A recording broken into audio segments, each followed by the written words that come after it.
안녕하십니까. 닥터옥 영어교실의 제임스입니다. 고등학교 재학 시절에 친구들과 동아리 활동을 통하여서 악기를 배울 기회가 있었습니다. 공부를 핑계 삼아 악기를 배우지 못했던 것이 뒤늦게 후회가 되었습니다. 지난 시절을 되돌아보면 안타까운 결정을 내린 일들이 많았던 것을 알게 되어집니다. 하지만 이미 다 지나간 일을 가지고 후회해봐야 소용이 없지요. 국어에서는 이를 말할 때 지금 후회한들 무슨 소용이 있겠어. 이미 다 지나간 일이야. 과거지사야 라고 말을 하지요. 영어에서는 이를 다리 밑에 흐르는 물이야 라고 표현을 합니다. 영어 문장으로는 어떻게 표현하고 있을까요?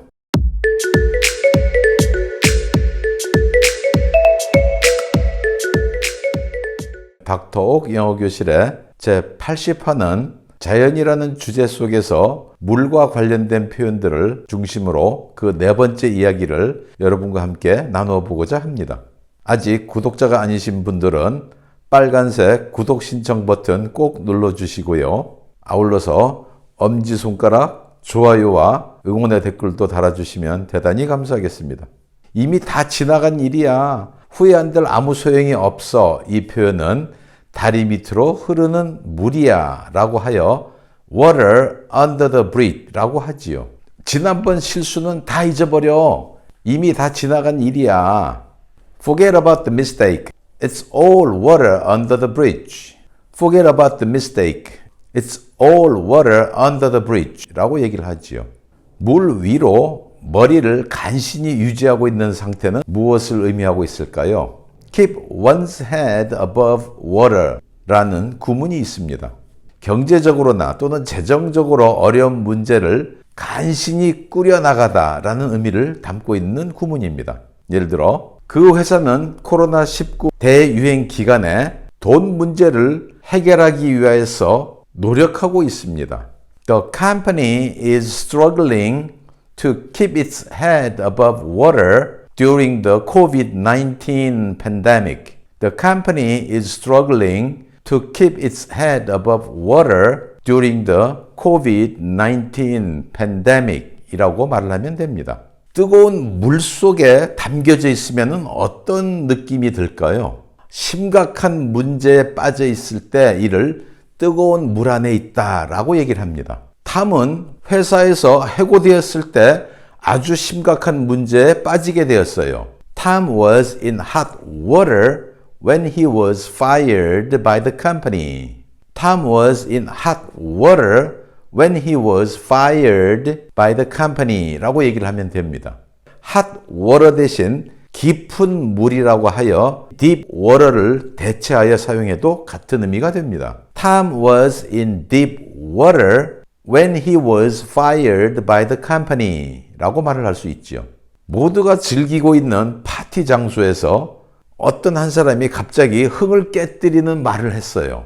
이런 경우에 우리 국어에서는 찬물을 끼얹다 라고 하지요.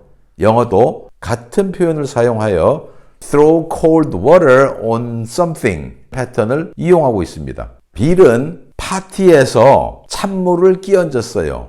Bill threw cold water on the party. Bill threw cold water on the party 라고 얘기를 하면 됩니다.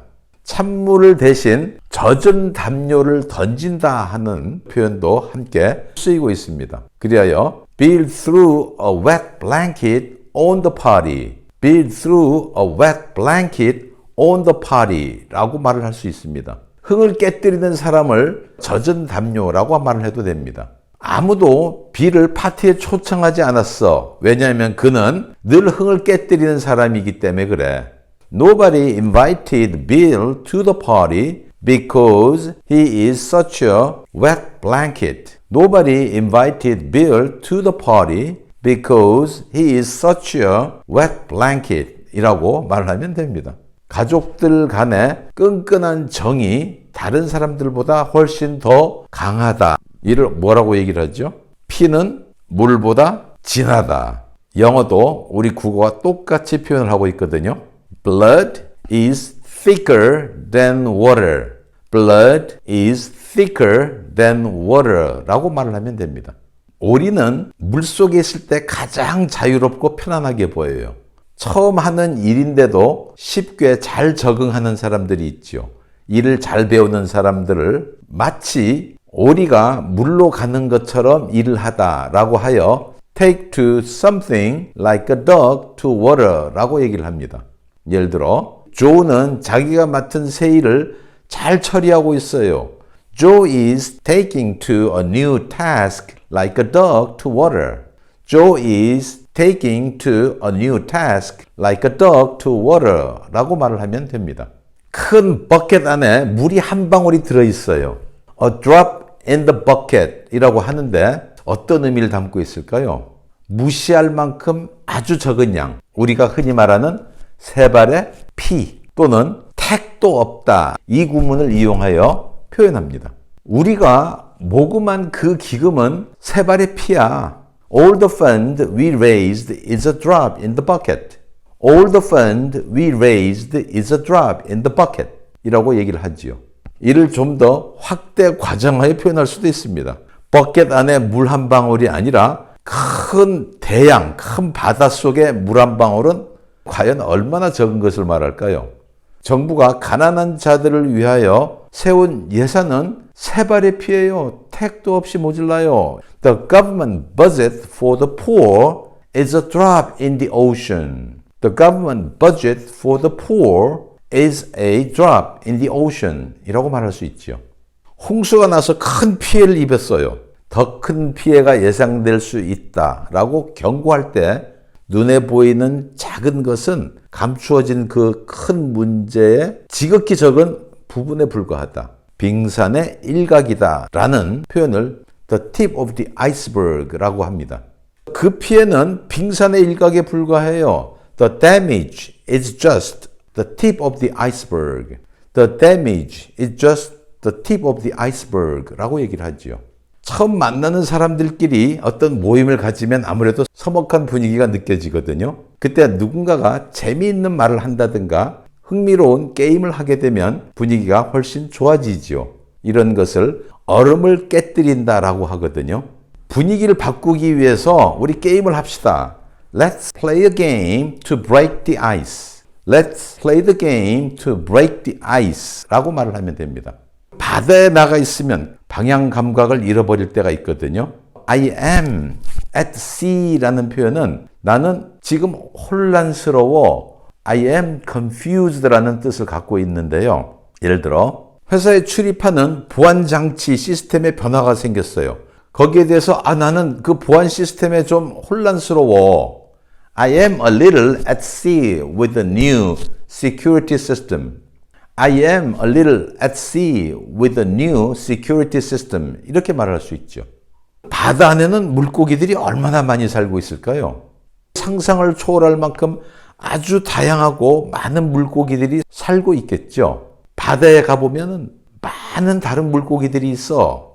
There are other fish in the sea. There are other fish in the sea 라는 표현을 쓰고 있습니다. 어떤 남자나 여자가 자기 연인에게 실연을 당하였을 때 위로하는 표현으로 많이 씁니다. 국어에서 흔히 쓰는 말이 뭡니까? 세상에 남자가 또는 여자가 그 사람뿐이야? 세고 센 게 남자야, 세고 센 게 여자야 하는 표현을 There are other fish in the sea 라고 얘기를 하죠. 성경에서는 물의 의미를 여러 가지로 해석하고 있습니다. 그 중에서 하나가 성령님의 은사로 해석되어지고 있죠. 예수님께서 예루살렘에서 사마리아 지역을 통과하여 갈릴리로 가시고 계셨습니다. 사마리아에서 목이 말라 어느 우물가에서 여인을 만나게 되는데 그녀에게 물을 요청하였습니다. 그 사마리아 여인이 자신의 조상이 야곱이라고 하면서 이 우물에서 오랫동안 물을 떠먹고 있다고 말을 했습니다. 요한복음 4장 14절에서 예수님께서 내가 주는 물을 마시는 자는 영원히 목마르지 아니하리니 라고 하셨습니다. Whoever drinks the water I give him will never thirst. Whoever drinks the water I give him will never thirst 라고 하시죠. Whoever는 anyone who의 줄임형이죠. who 이하, 즉 drinks the water. 물을 마시는 자는 anyone, 누구든지. 그 물은 어떤 물이죠? The water I give him. 내가 주는 그 물. 즉, 내가 주는 그 물을 마시는 자는 누구든지, whoever, 어떤 결과가 있다고요? 예, will never thirst. will never는 결코 모모하지 않을 것이다. thirst는 목마르게 되다라는 동사적 의미로 쓰였습니다. 예수님이 주시는 물을 마시면은 그 물이 속에서부터 영생하도록 솟아나는 샘물이 될 것이라고 가르쳐 주셨죠. 닥터 옥 영어교실의 제 80화는 여기서 마치도록 하겠고요. 저는 다음 시간에 여러분을 다시 찾아뵙겠습니다. 대단히 감사합니다. 안녕히 계십시오. 바이바이.